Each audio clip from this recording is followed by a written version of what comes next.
আজকে খুলনা শহরের রাত্রে বাইক চালানোর কিছু টিপস নিয়ে তোমাদের মাঝে চলে এলাম। গ্রামীণ ফোন দেখতেও কিন্তু বেশ লাগছে। চলো লেটস গো।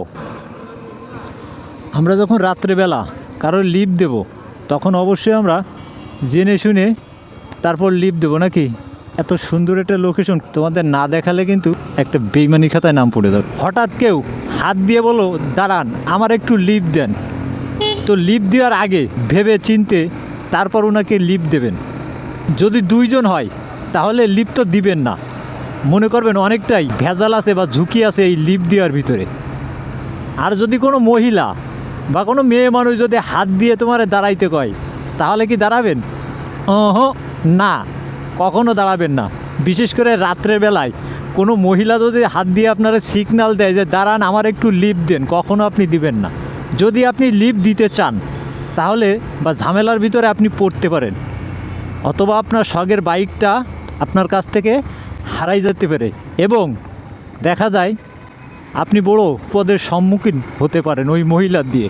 তো রাতের বেলায় কখনো কোনো মেয়ে হোক কোনো পুরুষ মানুষ হোক কখনো লিফট দিবা না, কারণ লিফট দিলে তুমি দিতে যাবা ভালো মনে করে কিন্তু হয়ে যাবে খারাপ।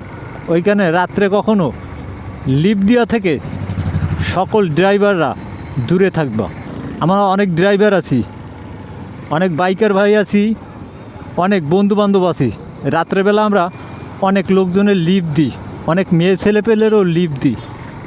তো আমরা লিফট দেওয়ার আগে 1 মিনিট আমরা অবশ্যই ভাববো যে আমরা কারো লিফট দেবো কি না। এই লিফট দেওয়ার কারণে ইতিমধ্যে কালকে 19 তারিখ এক বন্ধুর বাইক উদা হয়ে গেছে। দুইজনের লিফট দিছে, লিফট দেওয়ার পরে সে কিছু জানে না, সে কিছু বলতে পারে না তার সাথে কি হয়েছে। তো আমরা লিফট দেওয়ার আগে অবশ্যই আমরা এগুলো খেয়াল রাখবো, কারণ ছেলে হোক মেয়ে হোক আমরা রাত্রেবেলায় কাউরে লিফট দেবো না। লিফট দিলে অনেকে আছে ভালো মানুষ, অনেকে আছে খারাপ মানুষ। কোনটা খারাপ আর কোনটা ভালো বোঝা বড় দায়, কারণ মানুষ তো মানুষই।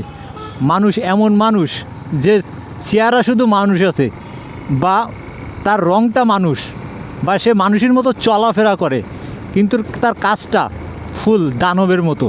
তো আমরা লিফট দেওয়ার সময় অবশ্যই আমরা খেয়াল করব। আমরা রাত্রেবেলা কাউরে লিফট দেওয়ার আগে থেকে বুঝবো এইটাই আমি লিফট দিতে চাই কি না, আমি লিফট দিতে পারবো কি না, লিফট দিলে আমার কোনো সমস্যা হবে কি না। যদি আমরা বুঝে এবং না বুঝে লিফট দিতে চাই তাহলে কিন্তু অনেকটা প্যারার ভিতরে পড়ি। আমরা একটু চিন্তা ভাবনা করে তারপর ছেলে হোক মেয়ে হোক আমরা লিফট দেব নাকি। হঠাৎ তুমি ভালো ভেবে লিফট দিতে গেলা, তখন তুমি প্যারায় পড়লা।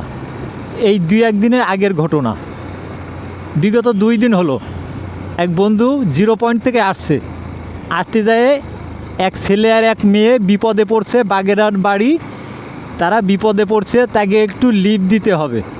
যাক, সে ভালো ভেবেই লিফট দিল। লিফট দিয়ে নিয়ে গেছে কোথায়? চুপনগর। তা যাইতে যাইতে চুপনগরের মাঝপথে কী করছে, সে গাড়ি টাড়ি ছাড়ে দিয়ে সে আর কিছু কইতেই পারে না, বেহুশ হয়ে পড়ে আছে রাস্তার পাশে। তো তার যখন রাস্তার পাশে পাইছে তখন বেহুশ অবস্থায়, সে কিছু কইতে পারে না। তার পকেটে মোবাইল ছিল এবং গাড়ি নাই, সে কিছু জানে না যে আমার বাইকটা কিভাবে চুরি হইলো বা কিভাবে ছিনতাই করে নিছে। পরে হুশ হইলে বলছে এই ব্যাপার, 0 পয়েন্ট থেকে এক মেয়ে আর এক ছেলে, আমাদের একটু চুপনগর নামাই দিতে হবে। তো সে ভালো ভেবে চুপনগর নামাইতে গেল, তারপরেও সে কইতে পারে না তার সাথে কি হয়েছে।